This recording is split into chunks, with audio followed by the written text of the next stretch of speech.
नमस्कार दोस्तों, legal faculty में आप सब लोगों का स्वागत है। तो आज हम जैसा कि आज आप लोगों को पता है कि मैं आपको ऑलरेडी काफी चैप्टर पढ़ा चुका हूं। तो आज हम लोग यहाँ पे जैनिज्म के बारे में जो हमारा लास्ट लेक्चर है तो उसके बारे में डील करेंगे। हम जानेंगे, जैसा मैं आप लोगों को जैनिज्म में पहले भी बहुत सारी चीजें पढ़ा चुका हूँ, चाहे वो थ्योरी ऑफ संसारा की बात रही हो, चाहे वो थ्योरी ऑफ ट्रांसिटिज्म की बात रही हो, गार्ड की बात रही हो। मैंने कि किस तरीके से जैनिज्म जो है वो दो शिफ्टों में बटा था। तो हमने श्वेतांबर और दिगंबर की बात की थी। इसके बाद हमने और भी बहुत सारे कॉन्सेप्ट पढ़े थे कि कैसे जो श्वेतांबर और दिगंबरा को बंटने के पीछे क्या कारण था, कौन से मंत्रभाव थे जिनकी वजह से कुछ कॉन्फ्लिक्ट हुए थे। वो 5 चीजों को मानते थे। तत्व की थ्योरी में आपको ऑलरेडी बता चुका हूँ। तो ये सारी चीजें हम पूरी तरीके से डील कर चुके हैं। तो आशा करता हूँ कि जो लोग मेरा पिछला लेक्चर नहीं देखे हैं वो कृपया लेक्चर को देखें और लाइक सब्सक्राइब करते रहें। और जैसा कि आप लोग जानते हैं, मैं आप सब लोगों का अर्पित कुमार इलाहाबादिया। तो आज मैं अपने लेक्चर को आप लोगों के सामने लेकर आया हूँ। तो ये आज हमारा जैनिज्म का लेक्चर का लास्ट है। इसके बाद हम लोग बुद्धिज्म की तरफ बढ़ेंगे। तो आज मैं इसको डील करूंगा बेहतर तरीके से। और आप लोगों को पता है कि मैं जैनिज्म से काफी चीजें पढ़ा चुका हूँ। तो आज हम जैनिज्म को बेसिकली देखते हैं कि क्यों ये इतनी ज्यादा कर्म की बात करता है, क्यों ये आत्मा को इतना मानता है, और ये क्यों जो कहता है कि यूनिवर्स एक तरीके से गतिमान है, उसका कोई क्रिएटर और नहीं है, ना ही कोई उसका डिस्ट्रॉयर है, उसका इंटरनल फोर्सेज है जिसको पता ही नहीं वो कब से चला आ रहा है। तो आज उन्हीं सारी चीजों के बारे में मैं बात करूंगा। तो जो लोग कृपया मेरे चैनल से नहीं जुड़े हैं वो मेरे चैनल से जुड़ जाएं और मुझको लाइक सब्सक्राइब कमेंट सपोर्ट करते रहे। तो अब हम चलते हैं यहाँ पे अपने लेक्चर की तरफ। तो जैसा कि गॉड गॉड के बारे में बात करता है जैनिज्म।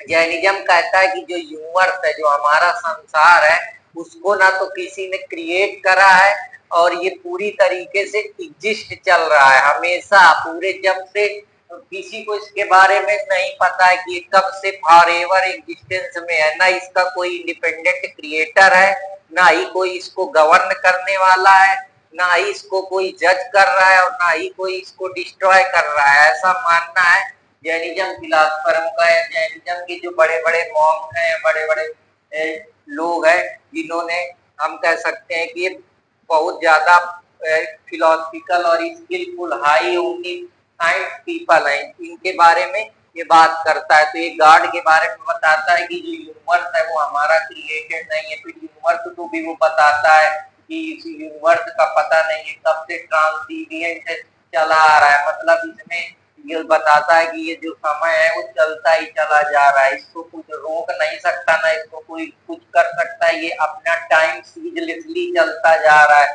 फिर उसने बताया कि कई प्रकार के काल चक्र होते हैं। वो काल चक्र किसी के लिए रुकता नहीं है, वो काल चक्र लगातार चलता जा रहा है। उसी वैसे ही जो भी आप कर्म करते हैं वैसे उसको आपका फल मिलता है। जब आपके बैड कर्म होंगे तो आपको बैड कर्म में फल मिलेगा, आपको पेन सफरिंग काश होगा। उन्हीं सारी चीजों पे ये बात करता है। तो आशा करता हूँ कि आप लोगों को पसंद आएगा। अगर आप बेहतर कार्य करेंगे अपने जीवन में तो आपको बेहतर उसका परिणाम मिलेगा। अगर आप अच्छे कार्य नहीं करेंगे तो आपको दुख पीड़ा, इन्हीं सारी परेशानियों से, पेन एंजाइटी, इन्हीं सारी चीजों से जूझना पड़ेगा। इसीलिए हैप्पी सोल के लिए सबसे ज्यादा जरूरी है कि आप पॉजिटिव कर्म करें। पॉजिटिव कर्म में आप किसी का बुरा न चाहें, अच्छे से बोलें, मानवता के साथ पेश आए, ह्यूमनिज्म को सपोर्ट करें, फिलॉन्थ्रोपिस्ट वर्क करें, चैरिटी करें, बेहतर इंसानियत दिखाएं, जिसके जरिए आपके जो कर्म है, क्योंकि वो जो आपके कर्म है, जो आपके कर्म है उसी आधार पे आपकी आत्मा को संतुष्टि मिलेगी और आपका जन्म मृत्यु का भी समय उसी से निर्धारित होगा। इसलिए जो पॉजिटिव कर्म की थ्योरी है वो कहती है कि सोल को अगर आपको खुशी रखना है, अच्छा रखना है, अपने ब्लिसफुल चेतन को, अपने मस्तिष्क का जो आपका बोध वाला पार्ट है, जो आपका कॉन्शियसनेस वाला पार्ट है, उसके अंदर आपको अगर चैतन्य डालना है या इनर कॉन्शियस को बढ़ाना है, इनर कॉन्शियस के अंदर कोई ज्योति जलानी है, तो उसके लिए आपको पॉजिटिव ही कर्म करने पड़ेंगे। जैसे आप कर्म करेंगे उसी हिसाब से आपको उसका परिणाम मिलेगा। और जैनिज्म ये भी कहता है कि इंसान का जो है वो टेम्पररी है, आएगा जाएगा पैदा होगा। जैसे वो कहता है कि जो कर्म है वो हमारी सोल है, वो रिवार्ड होती है। ऐसा नहीं कि एक बार जो आत्मा चली गई तो फिर कभी आएगी नहीं। बहुत कहते हैं 84 लाख योनियों के बाद भटकने के बाद आती है। तो अपना अपना मत है, तो इनका मत है कि रिवार्ड होती है। तो रिवार्ड में ह्यूमन की, और यहाँ तक इन्होंने इतना डीप अंडरस्टैंडिंग दी है कि ह्यूमन तक ही नहीं ये संभव है, ये एनिमल्स भी के जो सोल होती है वो दोबारा से एनर्जेटिक फील कर सकती है, उसमें ट्रांसफॉर्मेशन हो सकता है या वो रिबॉर्न हो सकती है। और भी जो अदर बीइंग्स हैं, छोटे मोटे जो हम कह सकते हैं ऑर्गेनिज्म है जो इस पृथ्वी पे इस संसार पे रहते हैं, उनका भी रिबर्न हो सकता है। तो ये जो पूरी थ्योरी है इसको वो संसारा बोलते हैं कि जो लाइफ साइकिल अप्रोच है कि जहाँ सोल हमारी पहले जीती है, फिर वो यहाँ एग्जिस्ट करती है, फिर उसकी मृत्यु होती है, फिर दोबारा से रिक्रिएट होती है, रिबॉर्न होती है। तो इस तरीके से चलती है। इसी को वो बोलते हैं कि परफेक्ट इनलाइटमेंट। परफेक्ट इनलाइटमेंट जब बॉडी और सोल पूरी तरीके से मिल जाती है, परफेक्ट हो जाती है, जिसमें कोई काम क्रोध मैं लोभ डिजायर सफरिंग का नहीं बचता है, वो पूरी तरीके से अपने आप को इस संसार के जितने भी डिजायर है उनसे मुक्त कर देती है। तो उस आत्मा को बोलते हैं कि सबसे सुप्रीम आत्मा है। उस बोधिसत्व का जो बुद्धिज्म का कॉन्सेप्ट है वो यही कहता है कि जब इंसान हाईएस्ट परफेक्शन में पहुंच जाता है, हाईएस्ट इंडिविजुअल इनलाइटेनमेंट उसको हो जाती है, तो उसी इनलाइटेनमेंट को यहाँ मतलब है कि सर्वोच्च ज्ञान प्राप्त करना, ऐसा ज्ञान प्राप्त करना कि इसके बाद अब कोई ज्ञान की जरूरत नहीं है। कि ज्ञान जो है वो अपने में अद्वितीय है। ये सीधा सोल का संबंध परमात्मा के साथ है। ऐसा संबंध है कि जो इंडिविजुअल के परे है, वो हमारी थिंकिंग हमारी सोच से ऊपर है। तो वो सारी चीजें जहाँ पे बॉडी और सोल का कनेक्शन मिल जाता है, ऐसी परमात्मा को, ऐसी सोल को, ऐसी ह्यूमन और डायरेक्ट भगवान का जो कनेक्शन है सोल का, उस सोल को वो अरिहंत का नाम देता है। तो आशा करता हूँ कि आप लोगों को पसंद आएगा, और अगर पसंद आए तो कृपया चैनल अर्पित लीगल फ्रेटर्निटी अर्पित कुमार इलाहाबादिया को लाइक सपोर्ट और सब्सक्राइब करते रहे। तो हम लोग चलते हैं साल्वेशन। ये साल्वेशन क्या है? साल्वेशन का मतलब होता है कि आपकी जो सोल है, जो आपका ये जीव है, जो आपकी आत्मा है, वो पूरी तरीके से प्योर होना चाहिए। क्योंकि ये साल्वेशन उस जर्नी है सोल के आसपास की, उस जर्नी में ये चीज बताती है कि कैसे हम अपने सोल को प्योर कर सकते हैं, क्या तरीके हो सकते हैं कि आप अपना कंडक्ट बेहतर रखें, अच्छी वर्च्यू फॉलो करें, फिलोसफिकल आइडिया को सपोर्ट करें, कोई ऐसा किसी जंतु को सताए ना, किलिंग ना करे, मारे ना सके। ये प्रेम दया भाव और ईर्ष्या दोष लोभ मैं काम क्रोध से उठकर जो आदमी अपने बारे में ना सोचकर मानवता की बात करे, वही तो उसी का सोल तो प्योर होगा। और किसका सोल प्योर होगा ये तो बताइए। तो बस वही चीज है। और उसी जो पूरी सोल के पीछे की जो कहानी है, जो जर्नी है कि किस तरीके से एक इंसान को हम परमात्मा तक डायरेक्ट कनेक्शन कर सकते हैं, या आत्मा का परमात्मा से किस प्रकार लगाव हो सकता है, उसी को साल्वेशन की एक बात करते हैं, उसी को कहते हैं। और इसके पाने के भी उन्होंने परिणाम बताए कि कैसे एक आत्मा को हम पूरी तरीके से प्योर कर सकते हैं। तो उन्होंने इसको मोक्ष का नाम दिया है। मोक्ष क्या है? मोक्ष किसी चीज को लिबरेशन, पाथ ऑफ लिबरेशन है कि आप किस तरीके से इस संसार के जितने क्रोध मोह लोभ ईर्ष्या है उनसे दूर हो सकते हैं और अपने को एक तरीके से भगवान के लिए समर्पित कर सकते हैं। या इन जो जर्नी आपकी आत्मा की और परमात्मा का लगाव है, वही उसका पाथ क्या है, उसका वे क्या है, उसका तरीका क्या है, उन्हीं सारी चीजों पे ये बात करता है।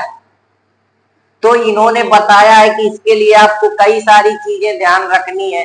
पहली चीज तो आपको अच्छा सम्यक दर्शन, अच्छी फिलॉसफी पढ़नी है। दर्शन का मतलब जो आपको वे ऑफ लाइफ बताए, वे ऑफ थिंकिंग बताए, प्रॉपर कंडक्ट बताए, प्रॉपर वैल्यू, सद्गुण, आचार, सद्भाव आपके अंदर डाले। सम्यक ज्ञान का मतलब ट्रू नॉलेज, कौन सा नॉलेज? गॉड का नॉलेज, ओनली साइंस का नॉलेज, गॉड का नॉलेज। तो ये ऐसा नॉलेज है, ये जो सम्यक पूरा ज्ञान, एक परफेक्ट नॉलेज किसको बोलेंगे? ये सब नहीं जो हम लोग पढ़ते हैं कि हिस्ट्री का ज्ञान ले लिए, ज्योग्राफी का ज्ञान ले लिए, सब नहीं। भगवान के बारे में कितनी जानकारी, भगवान से कितना लगाव है, तुम सही चीज, जो सही ज्ञान है उसको कितना फॉलो कर रहे हो। जैसे फिलॉसफी है कि उनके बारे में जो हमारे लाइफ को किस तरीके से जीना है, हमको कैसे एक क्रोध नहीं करना है, कैसे हमारे अंदर एक मानवता डेवलप हो, दया भाव डेवलप हो, क्रिएशन डेवलप हो, कंपैशन, ऑनेस्टी, इंटीग्रिटी डेवलप हो, उसकी बात करता है। और सम्यक चरित्र की बात करता है। सम्यक चरित्र का मतलब ऐसा चरित्र जिसमें कोई लूप होल्स ना हो, उसमें कोई व्याधियां ना हो, उसमें कोई कमजोरियां ना हो, ऐसा इंसान ना हो जो सेल्फ इंटरेस्ट की बात करता हो या अपने लिए सोचता हो।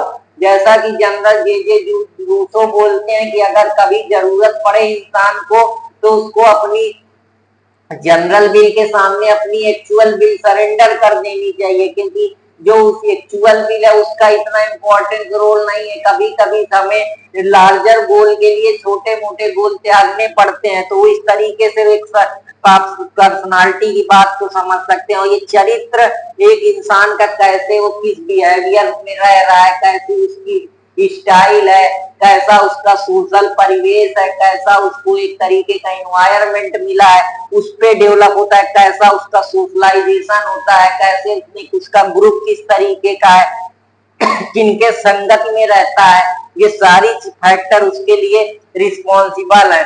तो आशा करता हूं कि आप लोगों को ये समझ में आया होगा। जो चौथी चीज है कि कैसे हम एस्थेटिक प्रैक्टिस को बढ़ावा दे सकते हैं। तो एस्थेटिक का मतलब अपने अंदर डिसिप्लिन लाइए, त्याग लाइए, थोड़ा संघर्ष करिए।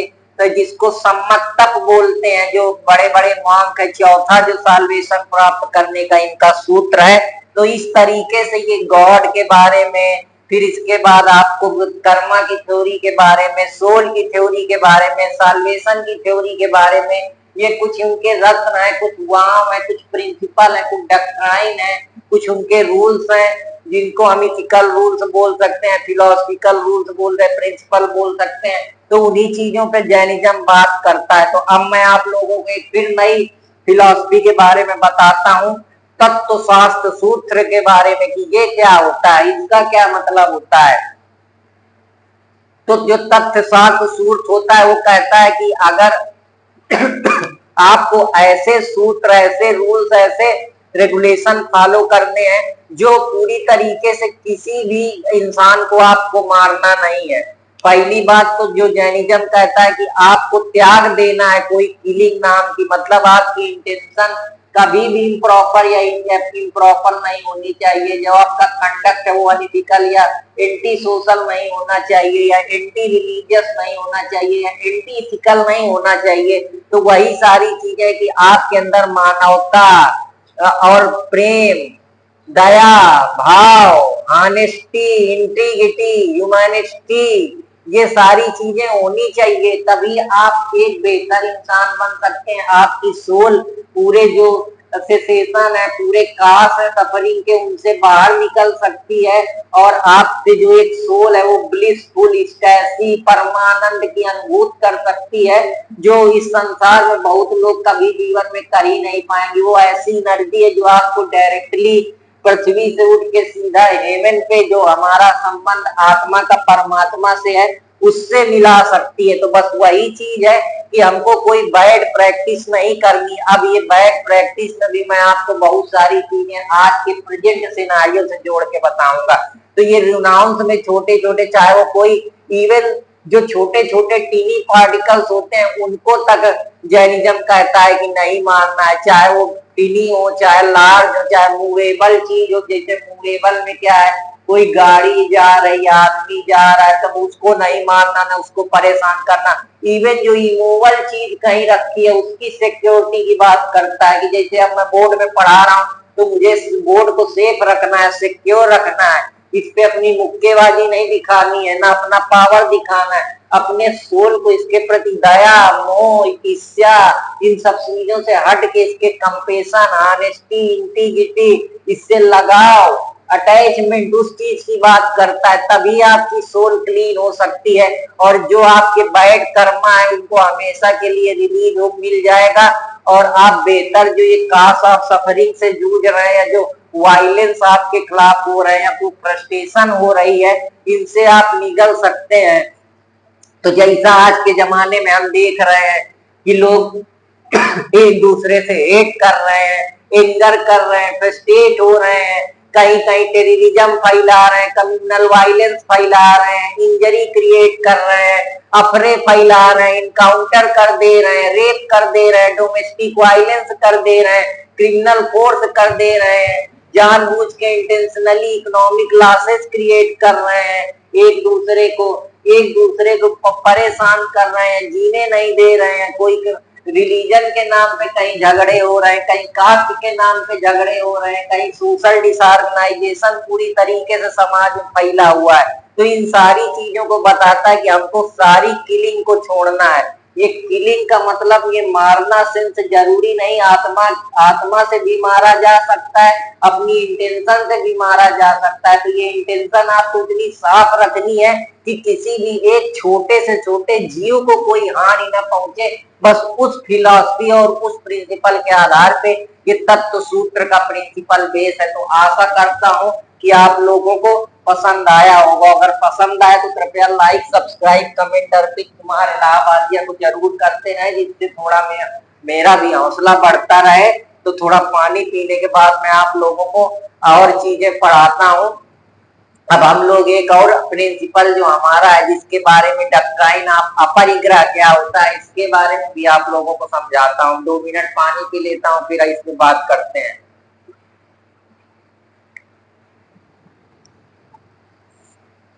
तो ये जो डक्ट्राइन अपरिग्रह है, ये नॉन अटैचमेंट की बात करती है।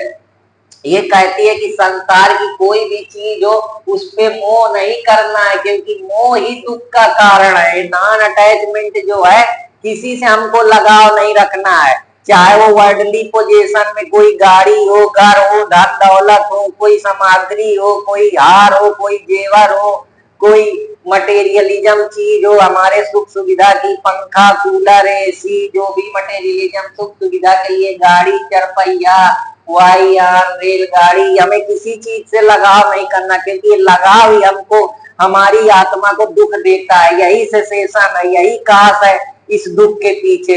जैसा कि महात्मा गांधी ने भी कहा है कि अर्थ में सबके लिए, नीड के लिए हर चीज है, लेकिन किसी की ग्रीड नहीं फुलफिल कर सकती। ग्रीड का मतलब महत्वाकांक्षा पैदा करना, इंटॉलरेंस क्रिएट करना समाज में। तो ये सारी चीजें, इसीलिए गांधी जी ने कहा कि आप प्रॉपर्टी भी नहीं रख सकते, उसमें अपना खुद का सब प्राइवेट ओनरशिप नहीं रख सकते। इसीलिए उन्होंने कहा एक ऐसा ट्रस्ट बनाइए, एक ऐसा न्यास बनाइए जहां सारे लोग एक कॉमन ओनरशिप के जरिए प्रॉपर्टी रखें, कि उसमें सबका सकल अधिकार हो या समावेश हो। तो उन्हीं सारी चीजों पे ये प्रिंसिपल बात करता है। तो आशा करता हूँ कि आप लोगों को ये पसंद आएगा। तो ये नॉन अटैचमेंट की जो फिलॉसफी है, कि इवन ये कहती है कि आपको अटैचमेंट अपने फैमिली से भी नहीं रखना, आपके इमोशनल बॉन्ड, आपकी गर्लफ्रेंड, आपका बॉयफ्रेंड, आपके कॉलेज के कलीग्स, किसी से व्यवहार नहीं। लव को तो पूरी तरीके से ये लोग मना करते हैं। इंटीमेसी, इमोशनल लगाव, किसी से, किसी को लाइक, किसी को डिसलाइक करना, पूरी तरीके से नॉन अटैचमेंट करना। जितनी भी चीजें, हमें उसके साथ जुड़ना नहीं है, उनसे हमको दूर रखना है। कहता है इंसान अकेले है, कि इंसान का मेन गोल है आत्मा को पवित्र करना और भगवान के साथ कनेक्शन। ये जो संसार की मायावी दुनिया है, इससे वो दूर ले जाना चाहती, बस उसी फिलॉसफी के ऊपर ये बना है।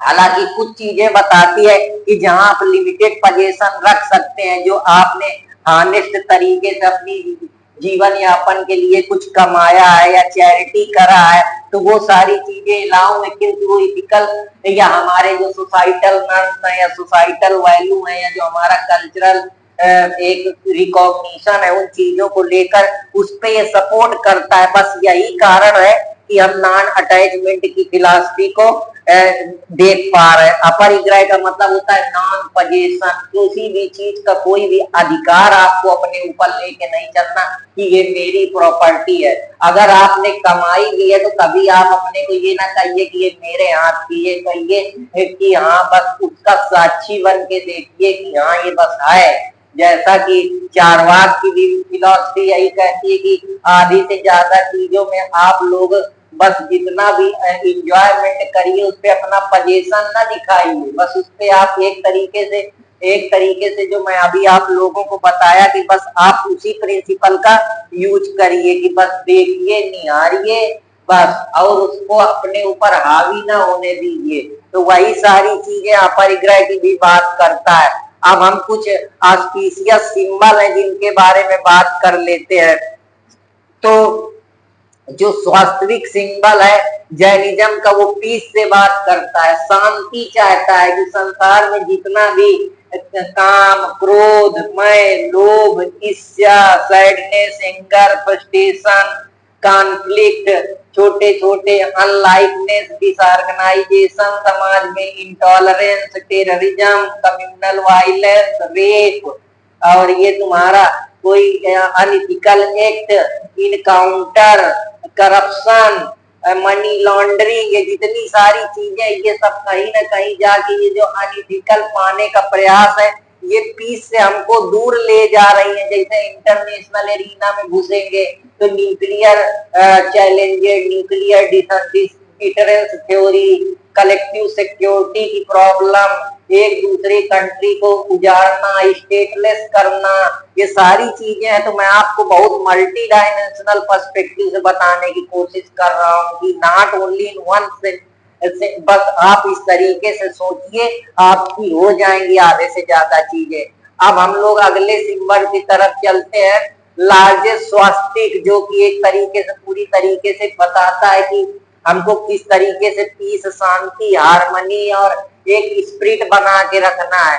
श्रीवास्तव जो सिग्निफाई करता है कि हम अपनी सोल को किस तरीके से प्योर कर सकते हैं। जैसा अभी मैंने आप लोगों को बताया, इस सोल को प्योर करने का एक है जरिया कि अपने कर्म अच्छे करिए, अपनी हैबिट बेहतर करिए, अपने अंदर compassion, honesty, ethical, emotional perspective या कैरेक्टरिस्टिक पैदा करिए। काम, क्वाइडली पोजेशन से ज्यादा डिजायर न पालिए, ज्यादा टेंशन न लीजिए, और अपने आप को प्योर कंडक्ट, प्योर इथिक्स के साथ आगे बढ़िए, वर्च्यू से जोड़िए। आप बेहतर प्योर सोल की तरफ जाएंगे और आपकी जो सोल है उसका सीधा सोल का संबंध परमात्मा के साथ जुड़ेगा। तो आशा करता हूं कि आप लोगों को ये भी समझ में आया होगा।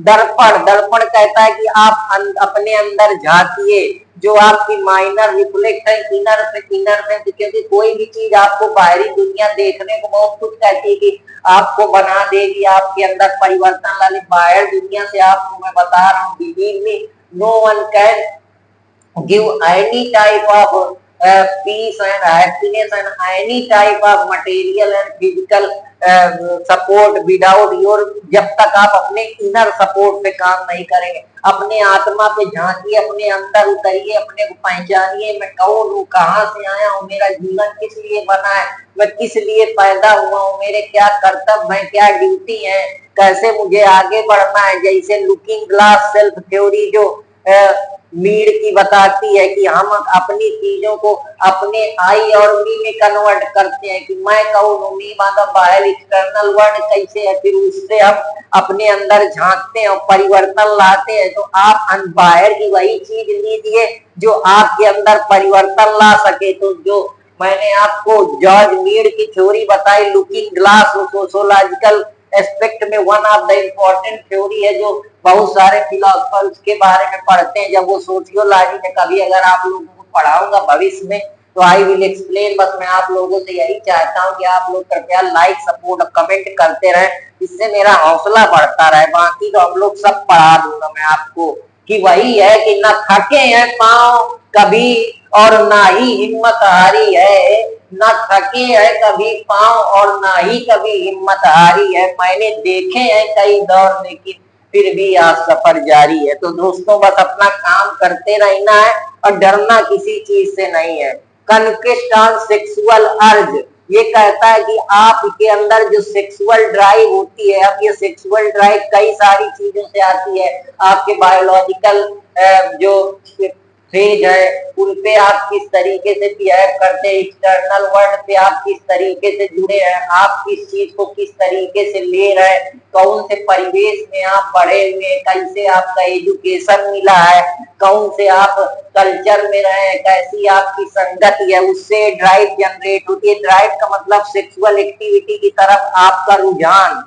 तो उन्हीं चीजों से ये बताता है कि अगर आप सेक्सुअली इन चीजों की तरफ जाएंगे तो आप कभी भी सही ट्रुथ और सही सच्चाई को नहीं जान पाएंगे। कहीं ना कहीं इनडायरेक्टली ये ब्रह्मचर्य की बात करता है कि हमको किसी भी दूसरी सेक्सुअल जो हमारा डिफरेंशिएशन की थ्योरी है उससे लगाव नहीं रखना, उससे अटैचमेंट नहीं रखना। हमको अपनी आइडेंटिटी सेल्फ बना के रखनी, हमें कोई सेक्सुअल नीड या सेक्सुअल अर्ज की तरफ नहीं जाना, उससे बच के रहना है। जैसा कि रॉस मॉरी मॉडल और सिंगर मॉडल जो कि सेक्सुअल ड्राइव के बारे में काफी बात करते हैं कि आप जब अट्रैक्शन कैसे जनरेट होती है, उसके पीछे सिडक्शन किस तरीके से इंपॉर्टेंट रोल प्ले करता है, इंटीमेसी के किस तरीके से आती है, सोशल बॉन्ड कैसे बनता है, कौन कौन सी थ्योरियां है। तो कभी मौका मिलेगा तो जॉर्ज सिंजर और बेसन मॉडल के बारे में भी, मैं रॉस मेरी बोसन मॉडल के बारे में भी आप लोगों को बताऊंगा। हालांकि वो सब हमारे लिए इम्पोर्टेंट नहीं है, वो अलग एक बात है, उस पर हम कभी फिर डील करेंगे। लेकिन मैं आप लोगों को बता रहा हूँ कि आप अपने जिंदगी में बेहतर तभी बन पाएंगे क्योंकि ये सेक्सुअल जो डिजायर है ये बेसिक जरूरत है। अगर आप इस जरूरत से अपने आप को जितना कन्क्वेस्ट कर पाएंगे उतना ही आपका कनेक्शन, क्योंकि सारी जितनी आपकी एनर्जी होती है वो तो यहीं पे रिलीज हो जाती है। तो असली एनर्जी जो आपके ओजस में जानी चाहिए वो जा नहीं पाती। तो उस ओजस की वजह से आप कभी डिवाइन एनर्जी को फील नहीं कर पाते। उस जो कनेक्शन भगवान का है या आपके माइंड आत्मा का है वो कभी नहीं मिल पाता है। तो उस कनेक्शन की वजह से आप लोगों के अंदर जो भगवान के प्रति या हम कह सकते हैं अपनी सोल को ब्लिस करना या चैतन्य स्टेट पे ले जाना या अपने कॉन्शियसनेस को बेहतर बनाना, उससे आप वंचित रह जाते हैं। आप अपनी सोल को इस तरीके से, कलश ये बताता है कि अपनी आत्मा को आप इस तरीके से प्योर करिए कि वो बिल्कुल पानी की तरह साफ निर्जल, उसमें कोई गंदगी नहीं, उसमें कोई दोष नहीं, उसमें कोई पाप नहीं, वो पूरी तरीके से हर चीजों से उठी हुई। तो उसको मतलब ऐसी चीज है कि उसमें अगर कोई कह देना, वो एक तरह से सच्चाई की बात करता है कि ट्रूथफुलनेस दिखती है कि वो इतनी सच्ची है कि उस पर अब कोई उंगली नहीं उठा सकता है। तो बस ऐसी परमात्मा से आपको मिलने के लिए ऐसी सोल का निर्माण करना पड़ेगा। तो आशा करता हूँ कि आप लोगों को ये कुछ इंपॉर्टेंट चीजें पसंद आई होगी। अब हम लोग आर्किटेक्चर की तरफ चढ़ते हैं कि आर्किटेक्चर ये बताता है कि जो जैनिज्म है हमारा वो किस तरीके से, वो कौन कौन से उसके इस आज के जमाने में चीजें है जो उनकी धरोहर है, वैश्विक धरोहर को प्रोटेक्ट कर रहा है, उनके कल्चर एक्सीलेंस को, उनके कल्चरल ट्रेडिशन को किस तरीके से हमारे जो आजकल की जो हमारी सरकार है, जैसे कि अभी हमारी सरकार ने एक कल्चरल कमेटी बनाई है, तो वो सारी चीजें कहीं ना कहीं जो हम कल्चरल हमारा एक्सीलेंस है या कल्चरल जो हम हब बनाना चाहते हैं अपने कंट्री को, या टूरिज्म को प्रमोट करना चाहते हैं, या अपनी डॉक्ट्राइन्स को दूसरे कंट्रियों तक पहुंचाना चाहते हैं, या फिलॉसफी को हम वर्ल्ड के साथ जो देखना चाहते हैं, जोड़ना चाहते हैं, तो हमें अपने कल्चर एक्सीलेंस, कल्चरल टूरिज्म पे या कल्चरल जो हमारी सभ्यता है उसको हमको प्रोटेक्ट करना, प्रिजर्व करना, कंजर्व करना, उन्हीं सारी चीजों के ऊपर उनके मंदिर बनवाना ताकि लोग आए, सराहना करें, सीखें, एक्सीलेंस लर्निंग, ये सारी चीजें। तो उसी के लिए एलोरा केव जो है, जो एलोरा केव आपकी औरंगाबाद में है, जो हमारे जैनिज्म के सपोर्ट करती है। महाराष्ट्र में मरगी तुर्गी जो महाराष्ट्र में एक जगह है, हाड़ी गुफा जो कि उड़ीसा में है, और स्टैचू है गोमटेश्वरा की जो एक स्टैचू है जैनिज्म की, जो कर्नाटक में है। एक स्टैचू ऑफ अहिंसा भी नई महाराष्ट्र में बनाई गई है।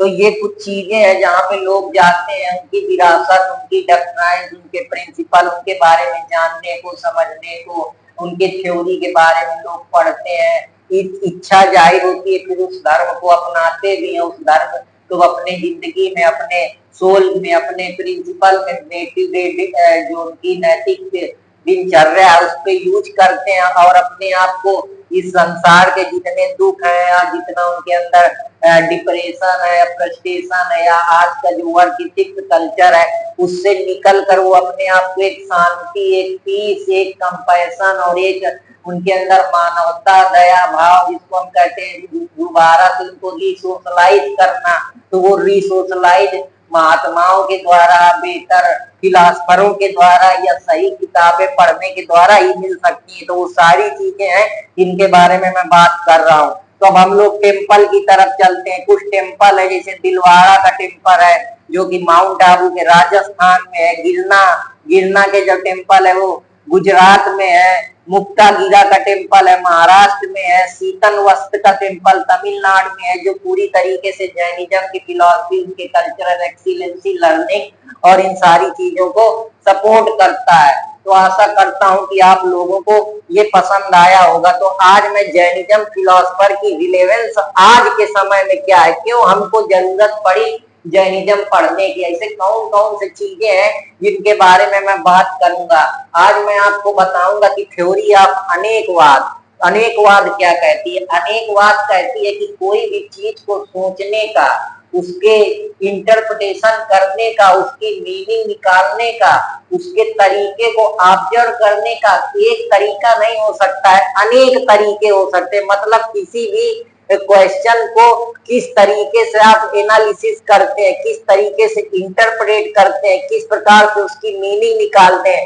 जैसे कि जैनिज्म के लोगों ने जब अनेकवाद की थ्योरी बताई, इसको सप्तभंग का कॉन्सेप्ट भी कहा जाता है। ये बताता है, इन्होंने एक हाथी के ऊपर 3 जो लोग थे जो पूरी तरीके से अंधे थे, एक को हाथी में ऑब्जर्वेशन किया गया, तो एक को सूंड पकड़ाई गई, एक को हाथी का पूंछ पकड़ाया गया, एक को हाथी का पांव पकड़ाया गया और तीनों से पूछा गया एक ही चीज के बारे में कि बताओ तुम क्या ऑब्जर्व कर रहे हो। तो एक कह रहा है कि मैं रस्सी ऑब्जर्व कर रहा हूँ, एक कह रहा है मुझको सांप लग रहा है, एक कह रहा है मुझको खंभा लग रहा है। तो ये सारी चीजें क्या है, वही आदमी तो तीनों अंधे, लेकिन तीनों आदमी के किसी भी चीज का इंटरप्रिटेशन एक नहीं हो सकता है। जैसे अब कैपिटलिस्ट की फिलॉसफी आज के जमाने में कार्ल मार्क्स ने भी हैव एंड हैव नॉट की बात करता है। तो ये हैव एंड हैव नॉट की सेम बात फ्रेडरिक एंगल्स भी बोलते हैं, लेकिन उनके समझाने का तरीका अलग है।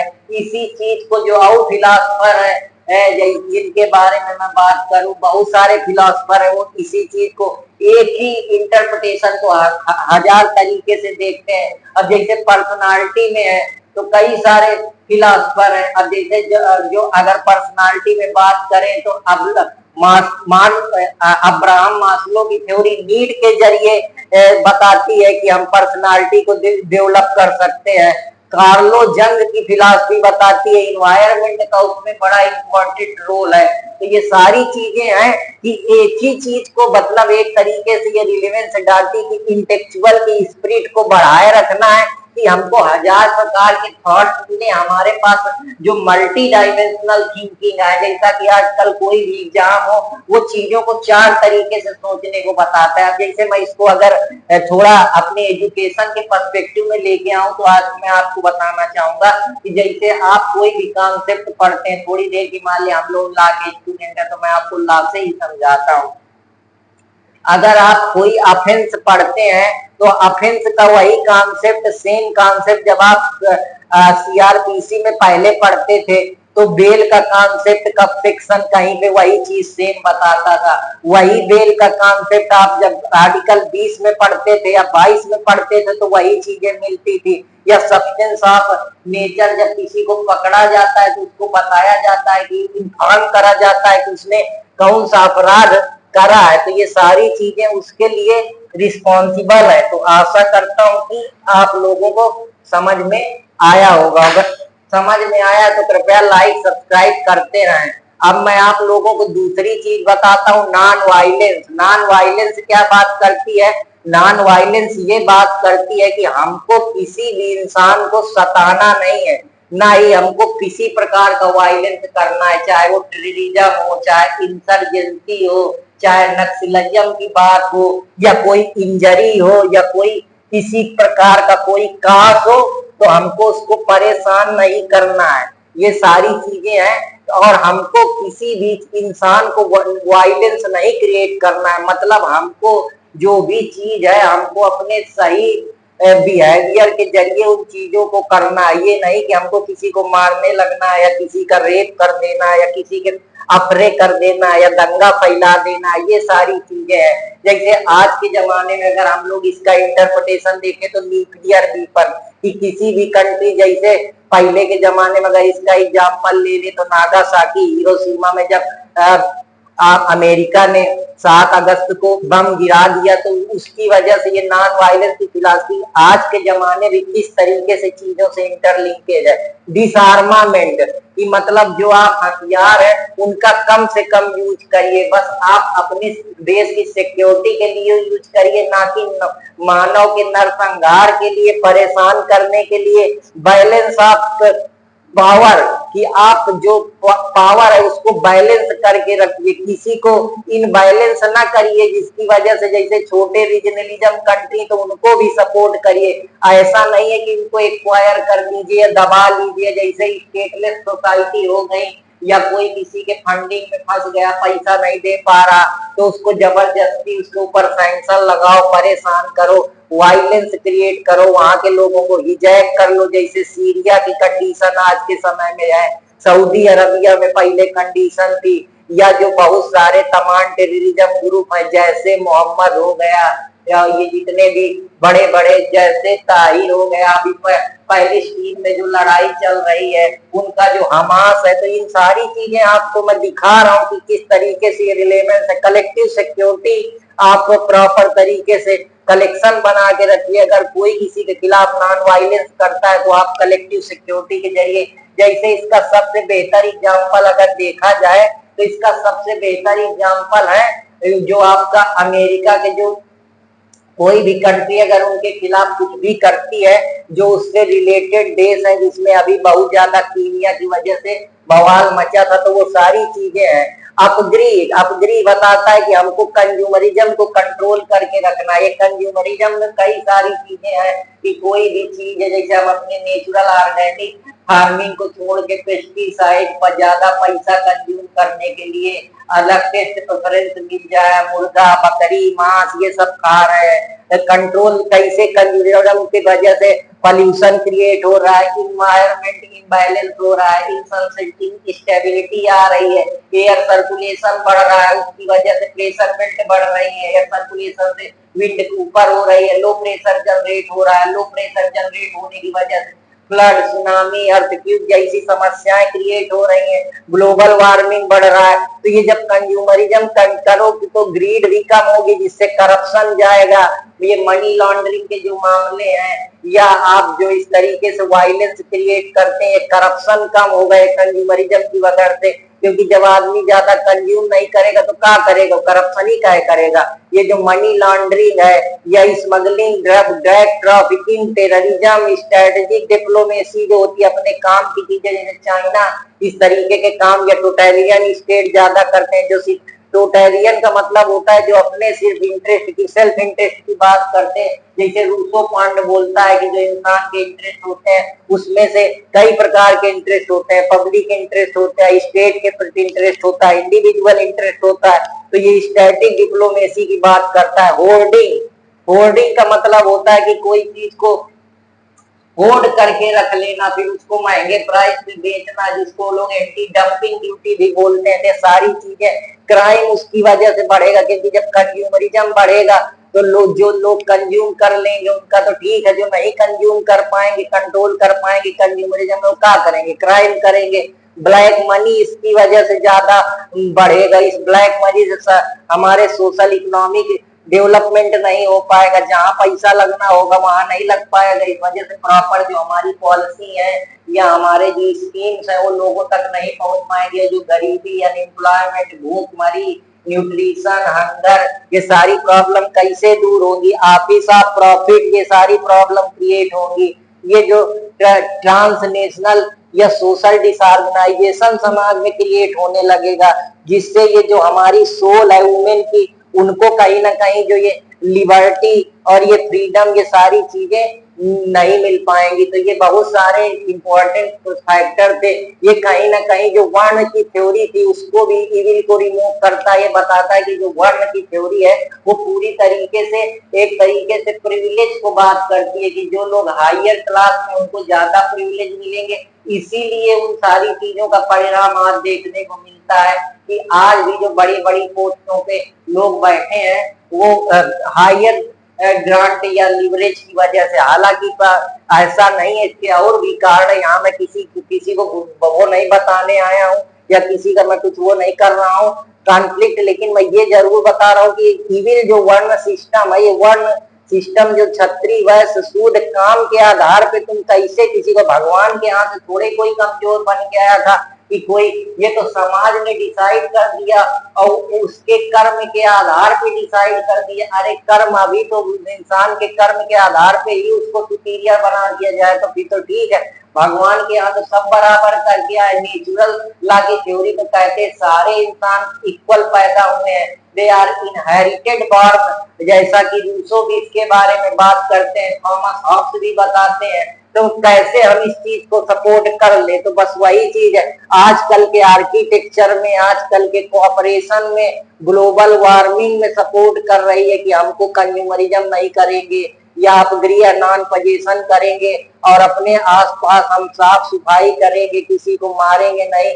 तो स्वाभाविक सी बात है ग्लोबल वार्मिंग, डिजास्टर मैनेजमेंट, ये जो रिस्क सोसाइटी है, आजकल रिस्क जनरेट हो रहा है कि हम ज्यादा कंज्यूमरिज्म कर रहे हैं, ज्यादा ग्रीड की तरफ भाग रहे हैं, ज्यादा अटैचमेंट कर रहे हैं और हमारे जो वैल्यू इथिक्स है वो इम्प्रॉपर है। उसकी वजह से हम अपनी रिस्पॉन्सिबिलिटी ड्यूटी नहीं समझ पा रहे हैं, जिसकी वजह से रिस्क जनरेट हो रहे हैं। ये इन्वायरमेंट रिस्क भी हो सकता है, ग्लोबल वार्मिंग का रिस्क हो सकता है, थर्मल रिस्क हो सकता है, बायोलॉजिकल रिस्क पर रिस्क हो सकता है। जैसा कि उल्रिक बेक कहते हैं इसको, ये आज के जमाने में 19वीं सेंचुरी में रिस्क सोसाइटी बताते हैं। ये रिस्क हो सकता है मल्टी कल्चरिज्म से लेकर, ये रिस्क हो सकता है अपनी प्रोटेक्शनिज्म की फिलॉसफी जो उनकी है कि हम अपने देश की कंपनियों को प्रोटेक्ट करेंगे, दूसरे देश की कंपनियां नहीं आने देंगे। या कोरोना वायरस में इसको देखने को मिला है कि हम जो अपने टेरिटरी के सील है, बॉर्डर है, उनको सील कर देंगे। जैसे उन्होंने मैक्सिको में वार बनाई, जिससे टेररिज्म या जो इमाइग्रेंट आ जाते हैं, H-1B वीजा जो अमेरिका देती है, वो इन सारी चीजों पे बात करता है। तो आशा करता हूं कि आप लोगों को समझ में आया होगा, और अगर समझ में आया है तो कृपया मेरे चैनल को लाइक, सब्सक्राइब, कमेंट और सपोर्ट करते रहें और मेरे साथ जुड़े रहे। तो आशा करता हूं कि आप लोगों के लिए लेक्चर काम का आएगा। इसमें मैंने बहुत सारी चीजें इंटरलिंक करके बताई हैं। तो बस आपसे यही उम्मीद और विश्वास के साथ फिर मिलते हैं अगले टॉपिक में। बुद्धिज्म को बेहतर तरीके से डील करूंगा। तब तक के लिए आप लोगों से